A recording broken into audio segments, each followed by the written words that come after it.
ya, Kanan Jahirah ya. Nadia Putri, Rania Putri, Siva, Silmi ada, Nabila Asita, Nadia Fiorenza, Nadia ada nggak? Oh ya, oke. Bidadari Laisya,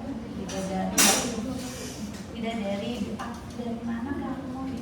Karisa, nggak ada. Yang nggak dipanggil? 1, 2, 3.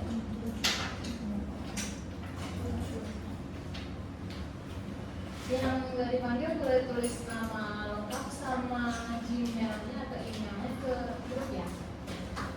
Udah pada masuk ke grup? Nah, boleh tulis di sini.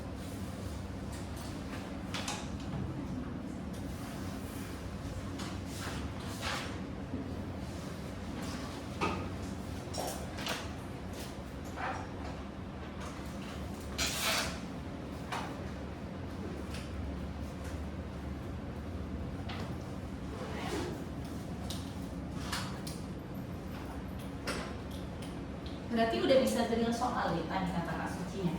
Udah mulai kapan dong? Mulai kapan? Harusnya udah drill soal sih ya Kak.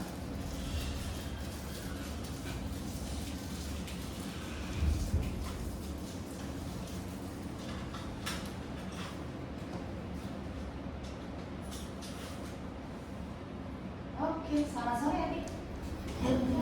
Sehat, aman? Yang sebelumnya lanjutan siapa? Yang semester lalunya itu di sini juga 2 orang ya. Oke, berarti yang lain perdana di sini di BA.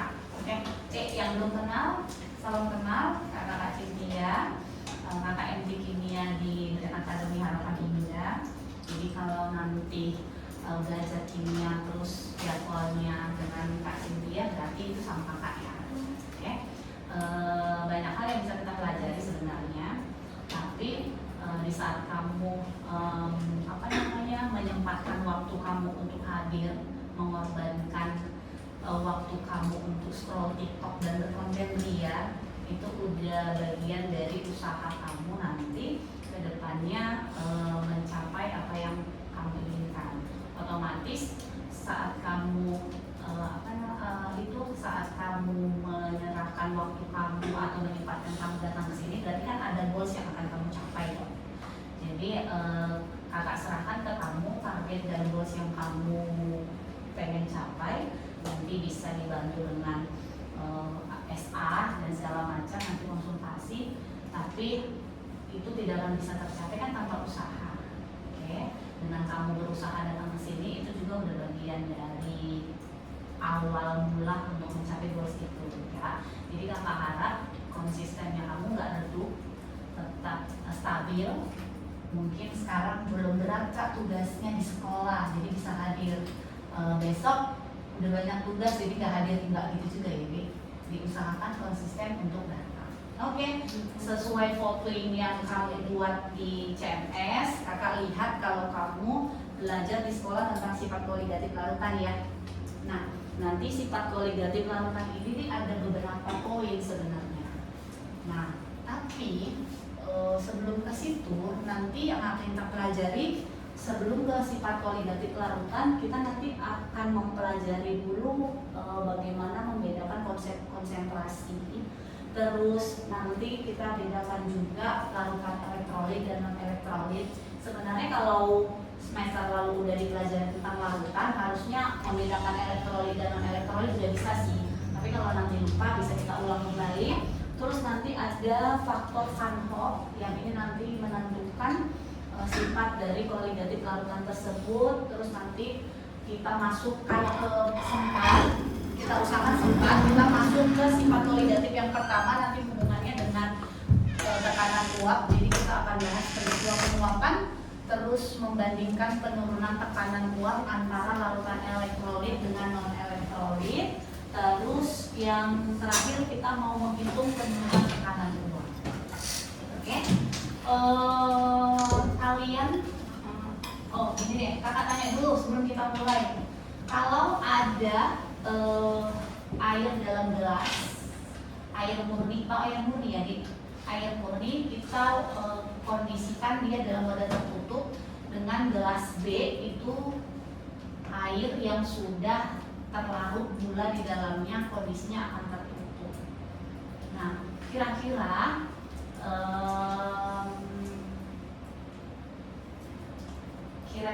mana yang menguap lebih dulu atau si mana yang punya uap lebih banyak? Bisa dibayangkan nggak? Kira-kira dulu aja. Ya? Air murni. Kenapa deh? Nggak ada yang terlarutnya. Boleh. Ada yang lain? Tepat sih, bisa. Karena tidak ada zat terlarut. Jadi nanti hubungannya sifat kualitatif larutan itu nanti dipengaruhi oleh zat yang terlarut. Gitu. Jadi sifat kualitatif larutan adalah sifat khas dari suatu larutan yang dipengaruhi dari jumlah partikel zat terlarutnya. Kita tulis di sini dulu ya. Maka singkat SKL aja ya, di sini kakak udah bikin penjelasannya ya. Dia itu merupakan sifat khas, oke, suatu larutan. Nanti atau tetapi sifat khas itu dipengaruhi oleh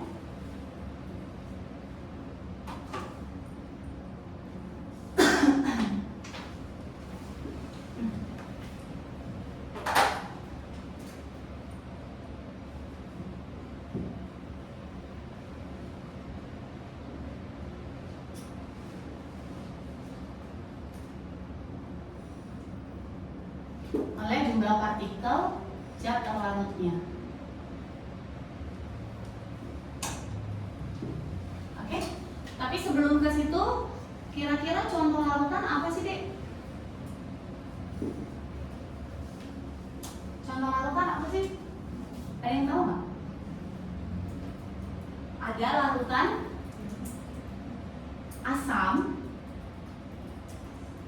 ada juga nanti larutan basa, terus selanjutnya larutan garam. Nanti kita berhubungan dengan larutan yang ini, oke? Tapi sebelum ke SKL atau sifat khas dari larutan itu, kita harus tahu dulu membedakan yang namanya konsentrasi. Misal, ada gelas A, kakak tulis ini ya, gelas A. Terus ada gelas B, ya. Nah, di gelas A ini kita masukkan 1 sendok gula, oke. Terus sedangkan di gelas B kita masukkan dia 10 sendok deh, atau 5 sendok, pokoknya lebih banyak dari A ya, 10 sendok gula. Nah, pertanyaan kakak, apa nanti yang membedakan gelas A dengan gelas B? Kalau kondisi gelasnya air, ini air ya, sorry, ini air ya. Di sini air murni, ini juga air. Nah, gelas A 1 sendok gula dicampurkan ke dalam air, diaduk sampai larut. Paham nggak? Pernah lah buat teh ya, gula pasti larut dalam air kan. Terus di gelas B kita masukkan dia 10 sendok gula. Kira-kira gimana? Apa yang membedakan si A dengan si B nantinya? Larutan di gelas A lebih encer, iya. Nanti larutan di gelas A itu lebih encer, sedangkan gelas B, iya. Tapi kalau di kimia itu biasanya disebut lebih pekat deh. Oke? Jadi nanti encernya si larutan A dengan pekatnya larutan B itu dipengaruhi oleh siapa? Oleh zat terlarutnya siapa itu? Gula kan? Gula itu sebagai zat terlarut. Jadi nanti encer atau pekatnya larutan yang kita larutkan tadi udah paham ternyata kalau si gula ini sebagai zat terlarut ya, kakak buat ZT ya. Sedangkan si airnya itu merupakan zat larut. Nah, jadi encer atau pekatnya suatu larutan itu kan dipengaruhi dari banyak tidaknya si zat terlarut kan. Nah, semakin pekat larutan, maka konsentrasinya akan semakin tinggi. Jadi semakin banyak nanti zat terlarut, maka konsentrasinya akan semakin tinggi. Ini nanti yang mau kita bahas ke konsep konsentrasi. Paham ya? Jadi ada nanti konsentrasi larutan. Oke? Konsentrasi larutan ini nggak hanya satu, tapi umumnya yang kamu kenal itu dengan molaritas. Udah tahu konsentrasi larutan yang disebut molaritas? Sudah pernah belajar sebelumnya? Molaritas ya, konsentrasi larutan salah satunya kan molaritas. Molaritas ini dilambangkan M besar ya, Dik. Jadi di kimia itu huruf kapital dengan huruf kecil juga mempengaruhi loh ya. Jadi jangan salah. Jadi konsentrasi itu dilambangkan dengan M besar. Kalau sudah pernah membahas tentang konsentrasi, kira-kira apa pengertian dari molaritas? Masih ingat nggak? Ingat? Kamu tahu dong, di Bapak menyeramkan itu kah? Apa molaritas, Dek? Hubungannya dengan apa kalau menghitung molaritas? Atau rumusnya apa? Masih ingat nggak? Molaritas sama dengan? Ayo. Lupa atau apa nih? Ingat nggak? Hah? N-nya apa? Mol per volume, ya kan? Oke, masih ingat berarti molaritas itu nanti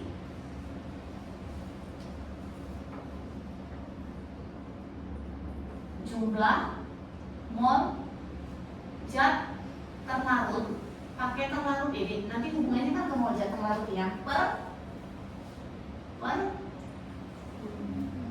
1 liter larutan. Nah, rumusnya ini benar. Nih, molaritas sama dengan mol per volume. Mol itu, atau kalau kamu sering gunakan lambang mol adalah M kecil, boleh ya. M berarti apa? Molaritas ya, Dik. Molaritas satuannya mol per liter atau M besar. Oke, mol atau sering kamu, kalau kamu udah sering menggunakan lambangnya M kecil, boleh sama aja. Berarti ini jumlah mol zat terlarut yang mana nanti satuannya mol, ya kan? Kalau V-nya iya volume campuran satuannya apa? Liter ya, liter. Nah, contoh apa ya? Contohnya ya, 1 mol NaCl dalam 2 liter air, berapa molaritasnya?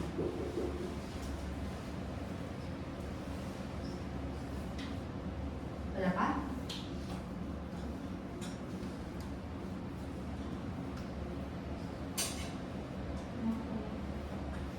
Berarti 6,5 berarti molaritas sama dengan iya mol per volume ya. Oke, molnya 1 mol, terus volumenya 2 liter ya, Dik. 1/2 berarti 0,5 ya. 0,5 mol per liter atau 0,5 molar gitu.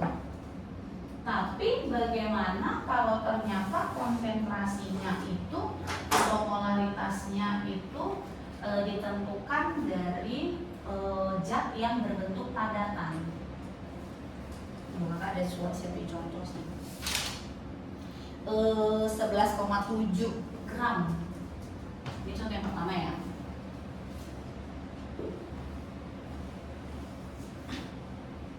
11,7 gram masih sama, kita buat NaCl. Oke. Terus MR-nya itu 58,5 dalam 500 ml air. Kalau dalam 500 ml larutan boleh, sama aja sih. Ya. Nah, kalau kayak gini, apa yang pertama kali kita lakukan? Cari mol. Udah sampai situ ya berarti ya sebelumnya ya. Berarti cari dulu molnya. Berarti yang kita mau cari adalah mol dari si NaCl. Mol NaCl itu kalau dalam bentuk padatan berarti dihitung dengan rumus gram per ml. Nah, ini cuma itu doang ya, recall kembali ya. Ingatin kembali ya. Berarti gramnya berapa nih? 11,7 gram. Terus mr-nya 58,5. Molnya berapa nih? Molnya berapa? Ayo. Berapa?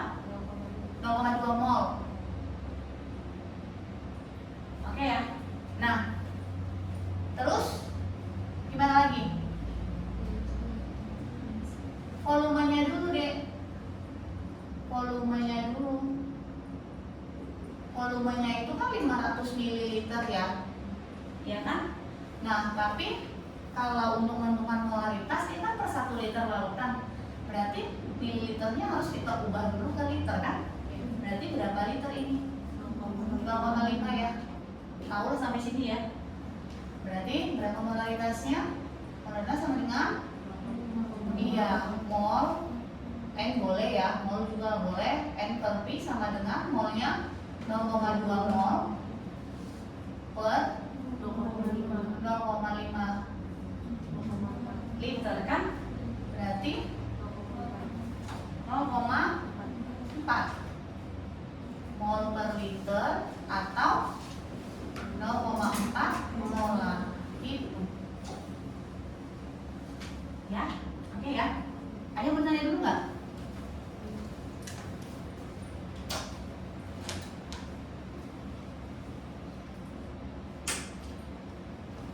Coba kamu yang hitung deh. 36 gram glukosa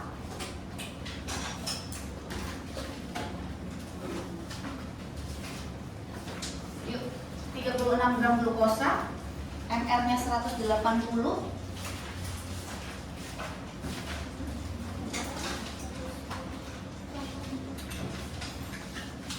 Udah? 36 gram glukosa, MR-nya 180, dilarutkan dalam air hingga volume 2 liter. Berapakah molaritas larutan yang terbentuk? Kakak ulangin ya. 36 gram glukosa, MR-nya 180, dilarutkan dalam air hingga volume 2 liter. Berapakah molaritasnya?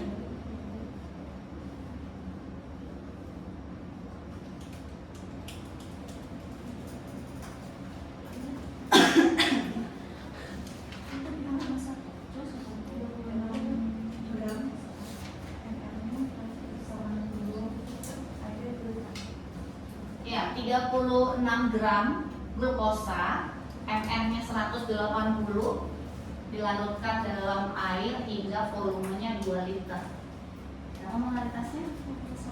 0,1. Yang lain? Ketemu? 0,1?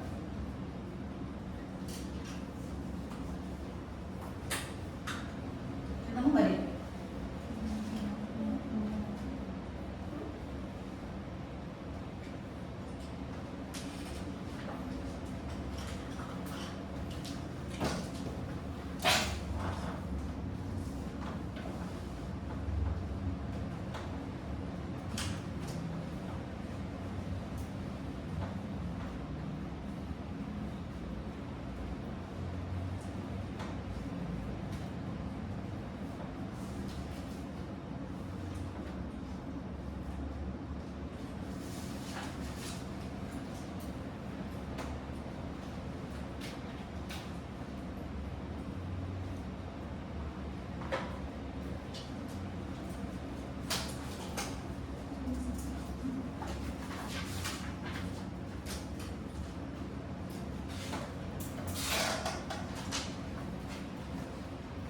Udah ketemu? 0,1 benar? Perlu dibahas lagi? Nggak usah, udah paham ya? Oke, Dek, itu untuk konsentrasi larutan yang pertama ya. Jadi ternyata konsentrasi larutan itu tidak hanya molaritas doang atau pemolaran. Nah, yang mau dibahas berikutnya sebenarnya molaritas larutan kan sudah pernah dibahas ya. Nah, yang mau dikenalkan yang kedua itu sebenarnya tentang molaritas larutan. Mirip tapi tidak sama. Oke? Molaritas dengan molaritas hanya beda di huruf R dan L. Terus nanti lambangnya molaritas itu simbolnya itu harus M huruf kapital. Sedangkan molaritas kita itu harus nulisnya itu M kecil untuk membedakan mana molaritas dengan molaritas. Oke? Untuk molaritas larutan nanti hubungannya masih sama dengan molaritas. Kita mau menghitung jumlah mol zat per larut. Oke? Molaritas ini untuk menghitung jumlah mol zat per larut, tetapi dalam 1 kilogram per larut. Bedanya di situ. Kalau si molaritas per 1 liter larutan, kalau molaritas nanti dalam 1 kilogram per larut. Oke?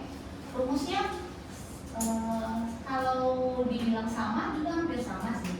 Jadi molaritas itu nanti bisa kita hitung dengan membagi mol dengan pelarutnya. Ya. Kan kalau molaritas tadi M per P ya. Kalau ini M per P. Oke? M kecil ini adalah molaritas. Oke, nanti satuannya itu mol per kilogram nih, atau molal atau M kecil boleh. Ya. Terus untuk molnya sama, N ya kita buat ya, atau N nanti bingung, nggak bingung sih harusnya ya. N berarti ini apa? Masih sama, yaitu jumlah mol zat terlarut. Oke, nanti satuannya mol. Kemudian P ini adalah jumlah zat pelarut. Iya, pelarut. Pelarut yang umum digunakan adalah air. Yang umum, ya. Tapi tidak melulu pelarut itu harus air. Ini. Kita contoh ya. Maka mampu nggak sih? Kalian kesempitan nggak sih? Oke, kita ke molal.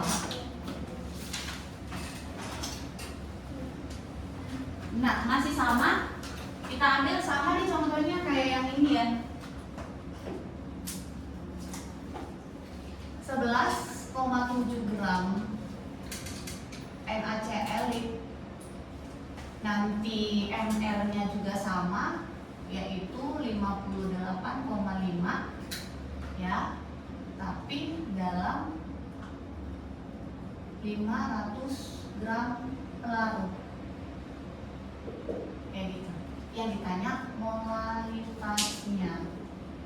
Berapakah molaritas larutan? Sebenarnya sama ya penyelesaiannya. Berarti yang pertama kali kita lakukan atau kita cari tahu adalah mol dari NaCl. Oke, mol dari NaCl kan udah kita hitung ya di situ ya. Sama aja sih, dia berapa nih? 0,2 mol. Nah, tetapi yang mau kita hitung berikutnya bukan molaritas, tapi molaritas. Sehingga kalau molnya sudah kita hitung, kita cari tahu juga dengan P-nya. P-nya berapa? 500 gram ya. Kita harus konversikan ke kilogram. Berarti 500 gram ke kilogram 0,5 kilogram. Udah selesai kelas kekeluargaan. Berarti mana nih? M sama dengan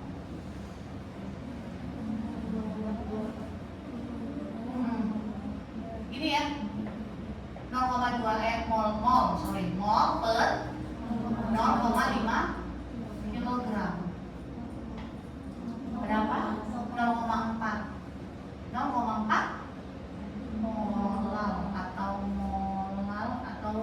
mol per kilogram, atau ini ya tulis ya, 0,4 mol per kilogram juga boleh, 0,4 molal juga boleh. Ya, sama aja. Oke? Terus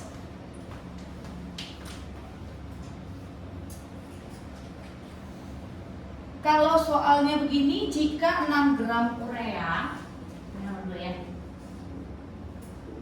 Jika 6 gram urea, oke, MR-nya 60, ya, taruh. Akan nyontek soal dulu ya. Apa biasanya di sini? Oke, dilarutkan dalam air 2 liter. Oke, yang ditanyakan itu berapakah molaritasnya?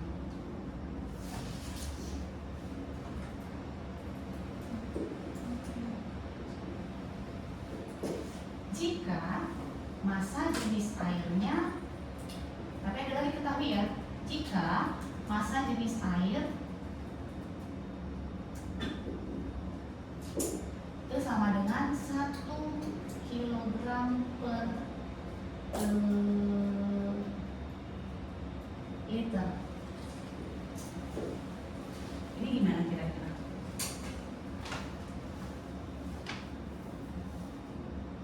Ya, 1 kilogram per liter. Gimana deh kira-kira? Pertama kali apa yang harus dilakukan? Hitung mol. Hitung mol siapa? Urea. Hitung mol urea ya. Kita hitung mol si urea. Berarti gram per ml. Gram urea berapa? 6. MR-nya si urea 60. Berarti molnya berapa? 0,1 mol. Berarti selanjutnya apa yang kita lakukan? Jangan salah ya, perhatikan yang ditanya itu apa dia? Molaritas, bukan molaritas ya. Molaritas, terus gimana? Molaritas berarti mol hubungannya dengan pelarutnya kan? Pelarut ya. Berarti kita tentukan dulu pelarutnya. Pelarut urea. Berarti gimana? Kalau dia pelarut ureanya itu kan harus dalam 1 kilogram. Sedangkan yang diketahui itu dia dilakukan dalam air sebanyak 2 liter. Berarti volume larutan 2 liter dikali massa jenis kan adik? Massa jenis air kan? Kalau buat volumenya dulu deh di sini. Berarti gini kan adik? Ya kan? Volumenya berapa? 2 liter dikali massa jenis airnya berapa? 1 kilogram per liter kan? Berarti kan liternya tewas kan deh? Tinggal kilogram ya? Berarti pelarutnya berapa kilogram? 2 kilogram gitu ya. Jadi kalau misalkan yang diketahui volume dalam satuan liter, bukan berarti nanti konsentrasinya harus molaritas. Tetap bisa dia konsentrasi yang dihitung adalah molaritas. Paham ya sampai sini ya? Nah berarti ke sini boleh bang? Sini ya. Berarti molaritas urea sama dengan N per P boleh. N berapa nih? 0,1 mol. Terus 2 kilogram. Berarti molaritas sama dengan 0,05 molal. Itu ya. Oke, ada yang bertanya nggak?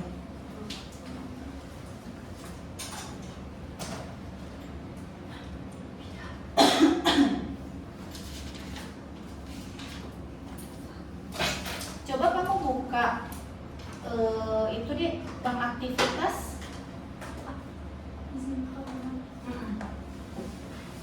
Iya, kamu maksudnya. Tapi kamu lebih paham. Ya, bang aktivitas deh. mulai dari yang itu ya Dek, yang review boleh ya. Sebenarnya kamu tinggal menjawab aja sih. Kan tadi sudah dijelasin juga yang review soal nomor 1. Bisa dibuka nggak bang aktivitasnya? Semuanya udah punya akses kan? Coba dibuka Dek.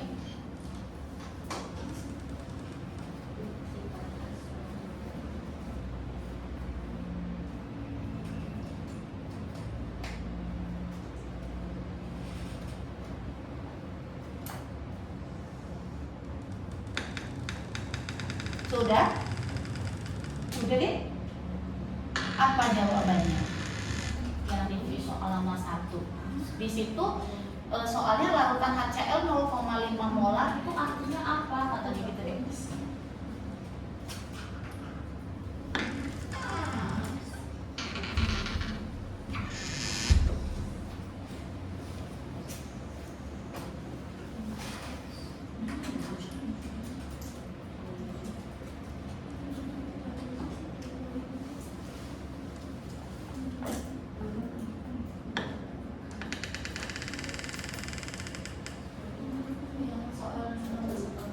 Yang review. Sebelum kita ke jenis konsentrasi yang ketiga ya, ada lagi memang, tapi yang bab aktivitas ada nggak? Iya itu, coba. Nah itu kan.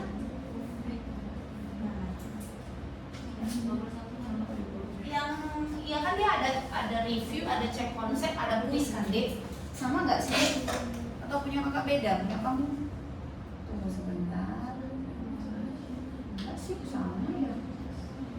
Kalian langsung cek konsep ya? Oh ya udah.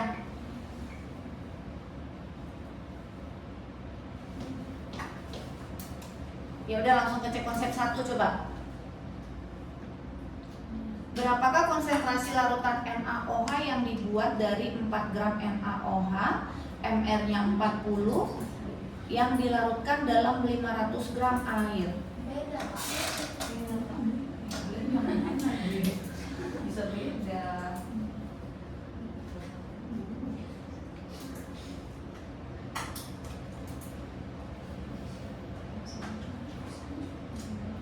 Sama kok kayaknya Pak. Negatifnya beda. Sebentar. Oh yang ini. Yang ini deh. Kita yang pertama dulu. Kok balik gitu? Ini dulu ya. Nah yang pertama dulu ya guys, jangan yang nomor 2. Enggak. Yang ini, ternyata di kesini. Coba ya. Nomor balik ya. Masuknya ke kamu kebalik ya. Sini nomor 1 dulu dong. Ketemu nggak? Tapi ada nggak yang review? Nggak ada juga? Ada. Yang review dulu deh, yang review dulu. Apa jawabannya?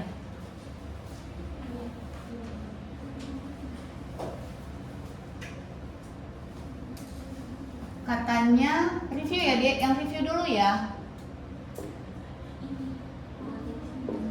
0,5 molar. 0,5 molar siapa katanya? HCl deh. Artinya apa deh?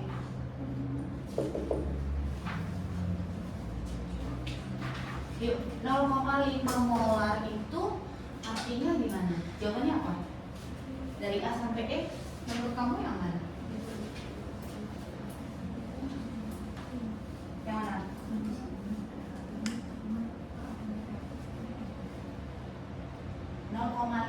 M-nya M besar. Berarti dia lebih kemana? Molaritas. Berarti jawabannya mana? Tadi kan kamu bilang A atau E. Ya kan, yang A itu kan liter, yang E itu gram. Berarti lebih tepatnya yang A. Jadi cuman beda di lambang doang, bukan nanti pengertiannya udah beda ya. Kan 0,5 M-nya M kapital ya. Jadi artinya dalam 0,5 mol zat terlarut dalam masih terkandung 0,5 mol HCl dalam 1 liter larutan gitu. Oke ya, jawabannya apa tadi? A ya. Kakak nggak usah tulis ya. Sekarang kita ke yang nomor 2 deh. Kok nomor 2? Yang cek konsep deh. Nomor 1.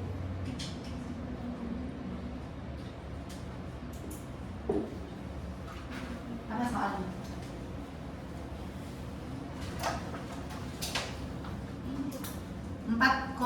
4 gram, 4,0 gram NaOH, MR-nya 40, dilarutkan dalam, iya, berapa hasilnya?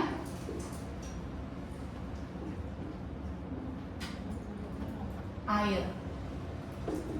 Yang A itu katanya 0,2 molar, yang B itu 0,2 molar.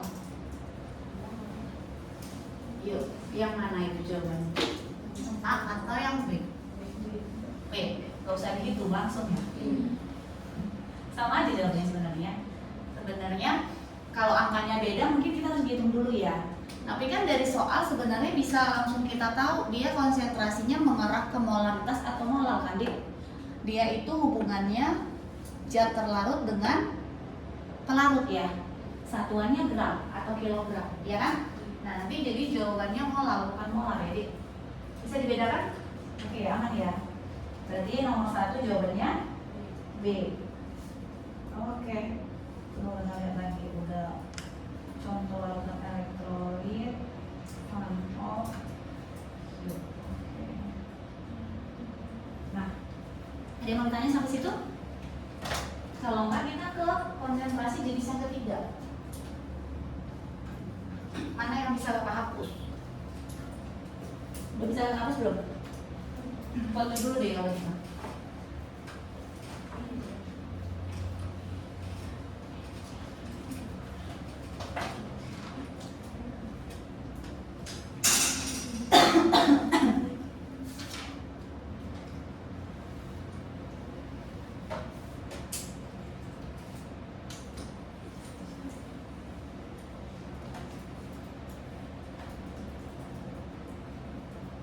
Sudah?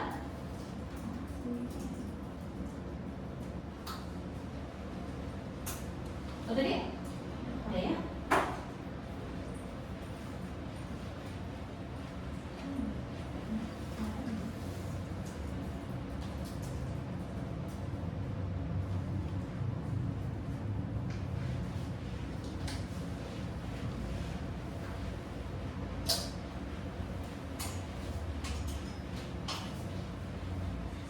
Oke, jenis konsentrasi yang ketiga itu namanya apa tulis ketiga ya?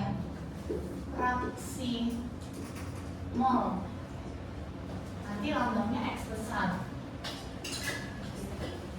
Sebelum ke fraksi mol, kita ke kata fraksi dulu deh. Fraksi itu sebenarnya artinya apa? Ada yang bisa nggak? Fraksi. Dari kata fraksi, fraksi itu adalah bagian dari keseluruhan ini. Nih, misal nih ada kacang apa lah ya? Kita buka kacang hijau ya. Misalnya di sini kacang hijau jadi. Oke. Ini kacang tanah. Nah, kita mau ambil dalam wadah itu, kita mau ambil misalkan 2 takar si kacang hijau.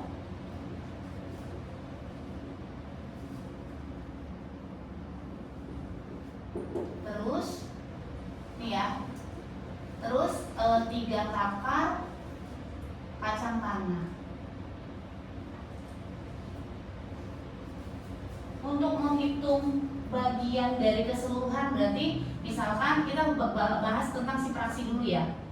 Nah, kita mau hitung misalkan fraksi dari si kacang hijau.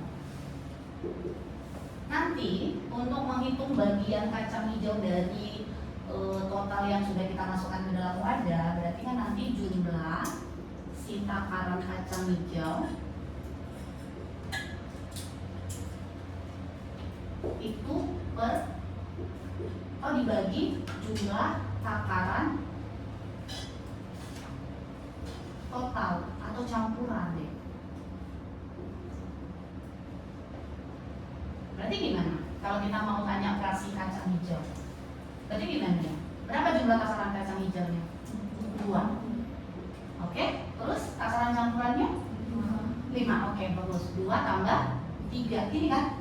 Nah, berarti nanti fraksi si kacang hijau itu 2/5. 2/5 berapa deh? 0,04. Nah, gitu. Nah, atau yang ditanya itu si kacang tanah. Kalau kacang tanah berarti berapa? 3/5 berapa? Iya. Jadi kalau fraksi mol nanti takarannya ini adalah satuan molnya. Tadi mol itu satuan dari zat terlarut, ya kan? Atau zat terlarut boleh lah, takaran itu pokoknya mol, satuan zat lah. Bisa zat terlarut, bisa zat terlarut. Oke? Kalau misalkan kita buat gula dengan air, tadi gimana gula dengan air deh? Gula plus air. Berarti zat terlarut siapa? Gula kan, Dik? Zat pelarutnya siapa, Dik? Air kan? Nah, untuk si fraksi mol itu, Kakak buat sini ya. Jadi nanti fraksi mol itu kan lambangnya X ya, X besar. Jadi nanti tergantung yang ditanya fraksi mol zat terlarut atau fraksi mol zat terlarut. Kalau fraksi mol zat terlarut yang ditanya berarti XT. Oke, tadi takaran ini merupakan mol kalau di fraksi mol ya. Tapi kalau fraksinya cuma fraksi kacang hijau dan kacang tanah tadi kita satuannya kan dalam takaran. Nah, zat yang kita bahas itu kan satuannya dalam mol. Berarti nanti untuk menghitung fraksi mol zat terlarut, maka mol dari si zat terlarut per mol apa? Mol total ya atau campuran. Berarti nanti mol si zat terlarut kita tambahkan mol zat terlarut gitu. Tapi Kak, kalau yang ditanya fraksi mol zat pelarut, ya udah berarti fraksi mol zat pelarut, mol zat pelarut, ya kan? Per sama mol total. Mol zat pelarut ditambah mol zat pelarut gitu. Inilah untuk jenis konsentrasi yang ketiga kalau yang ditanya dalam satuan fraksi mol. Ada pertanyaan sampai sini? Nggak tulis ya. XT itu fraksi mol zat terlarut. XP fraksi mol zat pelarut. NT tadi NT nggak tuh? NT jumlah mol zat terlarut ya. Sedangkan NP adalah jumlah mol zat pelarut. Ini yang belum ini ya.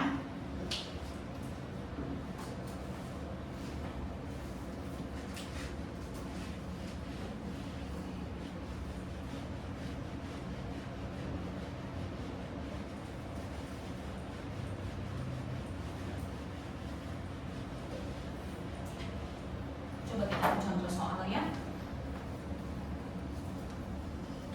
1 mol urea dicampurkan dengan 3 mol air deh. 1 mol urea dicampur dengan 3 mol air. Yang mau kita hitung fraksi mol urea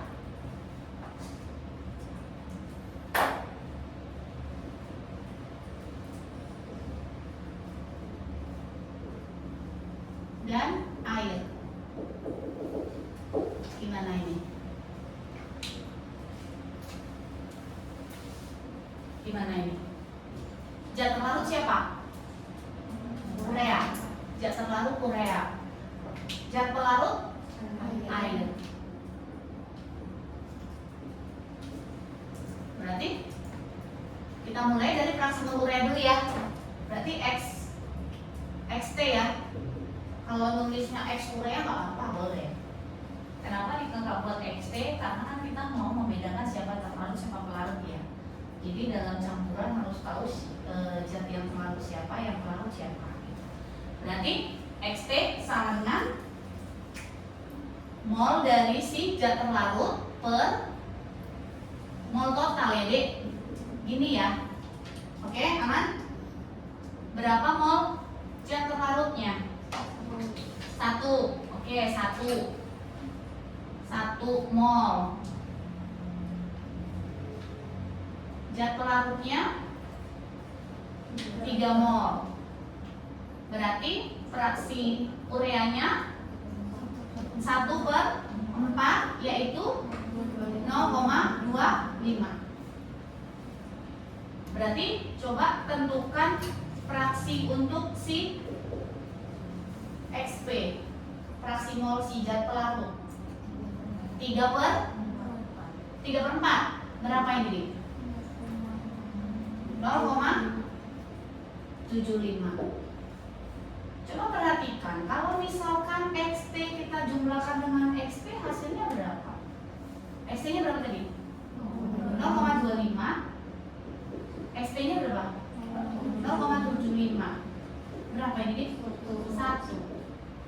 Apakah akan selamanya fraksi mol terlarut dijumlahkan dengan fraksi mol pelarut sama dengan 1? Jawabannya iya. Nah, oke. Jadi kalau ternyata nanti ada contoh soal XP-nya sudah kita ketahui, kita mau hitung XP-nya bisa langsung XP sama dengan 1 min XP. Gitu. Atau kebalikannya, kalau yang ditanya fraksi mol dari zat terlarut, maka bisa langsung kita hitung dari 1 min XP. Gitu. Jadi kayak tadi ini nih, XP-nya sudah diketahui kan 0,25. Kita langsung hitung XP-nya dari 1 dikurang 0,25. 0,75 kan deh? Gitu. Ya. Saya sampai sini. Contoh.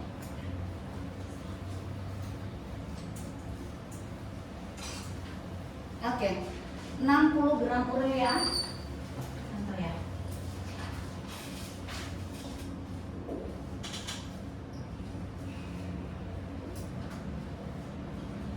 MR-nya 180 ya urea ya. Dilarutkan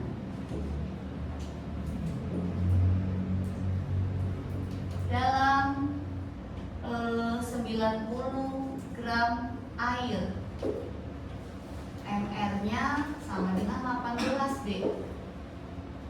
Berapa fraksi mol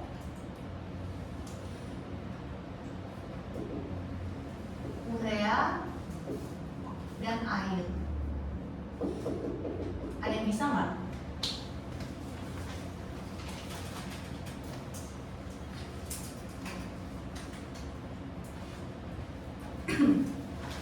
Coba ya.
fraksi mol urea berapa?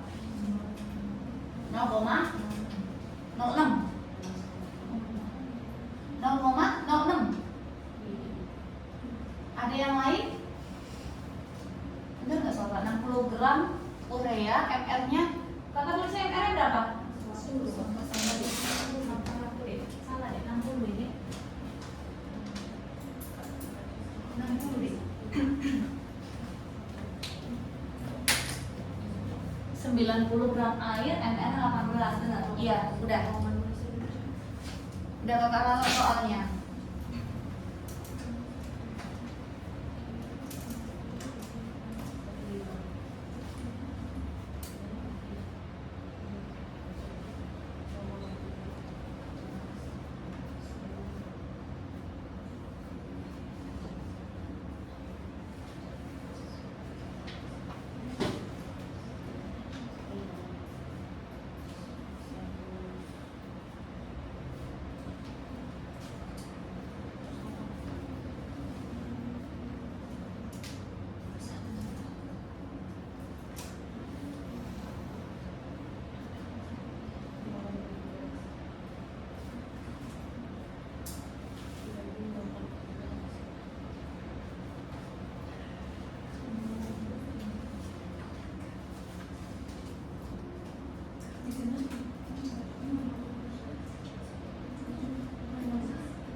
Ketemu?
Ketemu?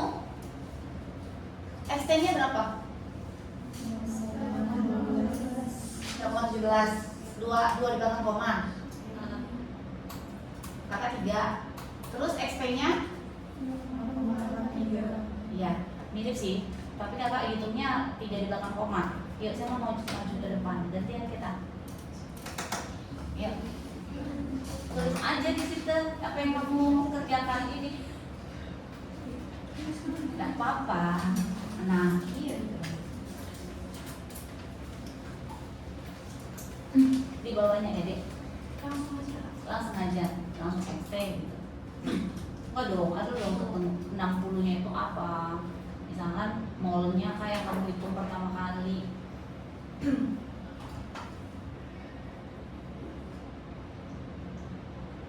Bukan maksud kakak mol sama dengan dong. Kamu kan mau menghitung mol kan, Dek? Ya, nah, iya.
ini ya.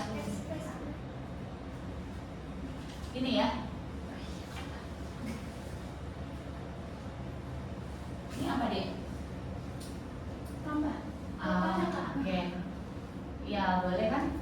Kalau kakak XT-nya itu dapatnya 0,167. Kalau yang tadi kita bahas ini, kalau XT-nya sudah diketahui, bisa langsung kita hitung XP-nya langsung 1 min 0,167. Hasilnya 0,833. Gitu ya. Jadi caranya begini juga boleh, langsung seperti ini juga boleh. Karena kan larutan itu merupakan campuran homogen. Tapi sebelum kita ke jenis larutan, ini dulu. Bisa 3 jenis konsentrasi. Jadi konsentrasi itu tidak hanya melulu soal molaritas, tapi umumnya kalau yang ditanya konsentrasi larutan memang molaritas nih. Tapi ternyata konsentrasi larutan itu tidak hanya molaritas, tapi ada molaritas dan ada fraksi. Paham sampai sini? Bisa diikuti ya, Dik? Bisa kita lanjut ke poin nomor 2 nih. Larutan elektrolit dan non elektrolit. Ini udah, kakak mau lanjutin bawain Pak. Karena ini contoh larutan.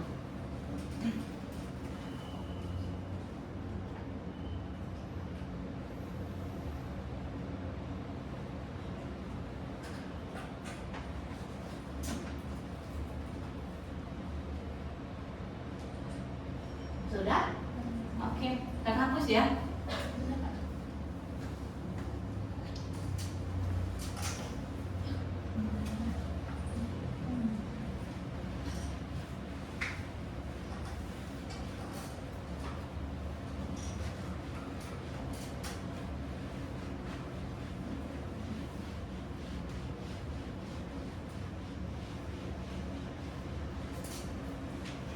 Oke, karena kita mau bahas tentang sifat dari larutan, berarti kan tadi contoh larutan itu ada larutan asam, basa, dan garam pilih, ya kan?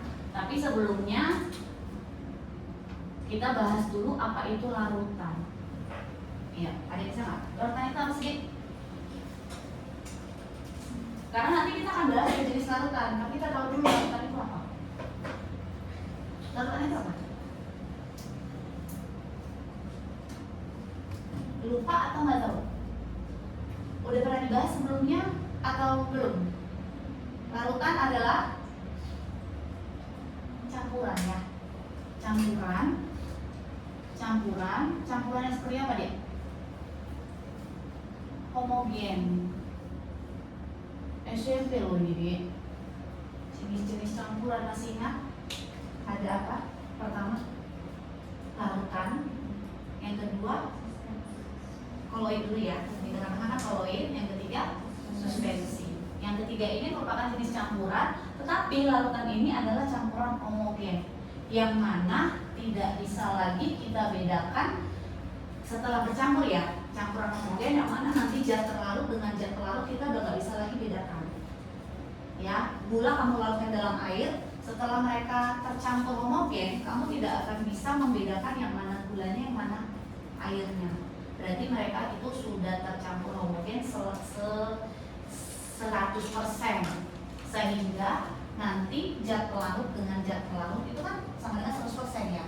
Makanya di sini sama dengan 1. Oke ya, campuran homogen yang zat terlarut dengan zat pelarut tercampur atau bergabung secara sempurna ya, Dik. Nah, larutan ini ada larutan asam, basa, dan garam. Tapi berdasarkan daya hantar listriknya, larutan itu dibagi menjadi 2. Yang pertama ada namanya larutan elektrolit. Elektro berarti hubungannya dengan apa, Dik? Listrik. Berarti nanti larutan elektrolit adalah larutan yang dapat menghantarkan arus listrik. Kenapa dapat menghantarkan arus listrik? Karena larutannya itu akan terdisosiasi menjadi ion-ion.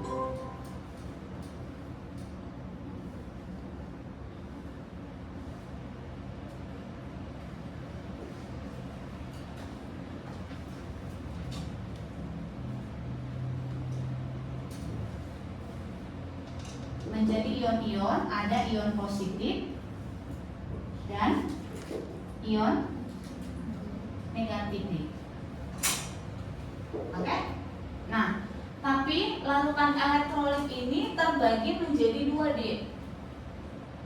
Ada larutan elektrolit yang kuat, ada yang lemah. Maka buat di bawahnya, Dek. Ada larutan elektrolit yang lemah. Oke? Tapi sebelum ke situ kita ke larutan elektrolit. Elektrolit ini, larutan elektrolit contohnya larutan asam, basa, dan garam. Maka ingatnya ABG ya, Dek. Yang merupakan larutan elektrolit adalah larutan asam, basa, dan garam. Oke? Contoh larutan asam, basa, dan garam. Nah, untuk larutan elektrolit kuat, larutan yang terdisosiasi sempurna.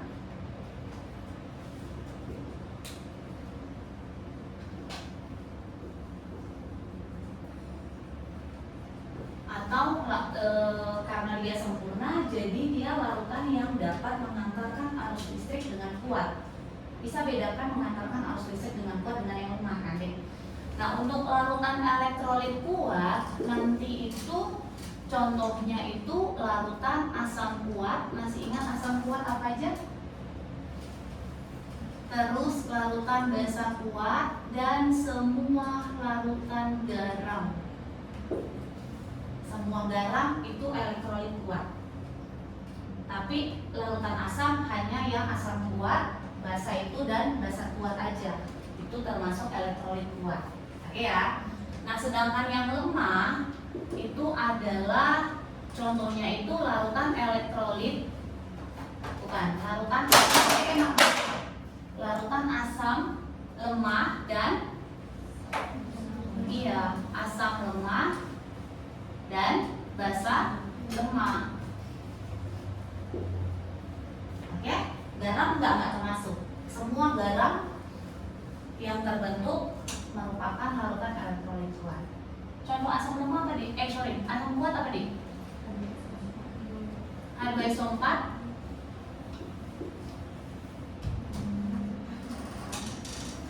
Ayo. Dibawa aja deh mana kuat. Ayo, cepet. Jangan lupa lupain dong. Asam kuat, basa kuat. Ayo. NaOH basa kuat dong. Di sini ya. Oke. Asam kuat apa aja? H2SO4. Terus HNO3. Terus HBr, HCl, HI, HClO3, HClOH. Ada lagi yang ketinggalan? Iya, ini aja asam kuat ya, Dek. Selain ini, selain asam kuat, iya adalah asam lemah. Yang kamu hafal ini doang. Oke? Kalau basa kuat? Basa kuat? Golongan 1A, 2A. Itu aja ingat. Apa, Dek?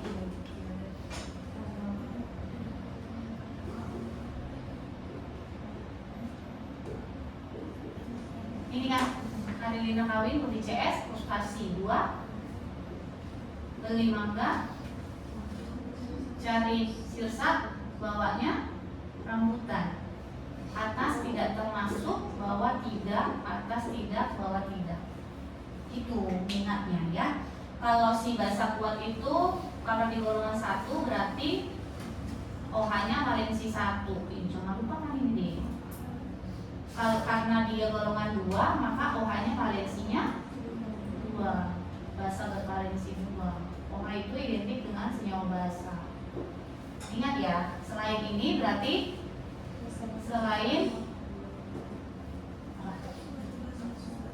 selain basa kuat merupakan basa lemah. Kalau garam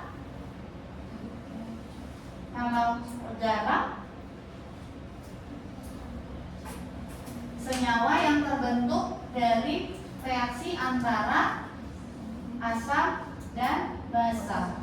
Mau dia basa kuat, mau dia asam kuat dengan basa kuat, mau dia asam lemah dengan basa kuat, terus asam kuat dengan basa lemah, satu lagi asam lemah dengan basa lemah, itu nanti hasilnya adalah senyawa garam.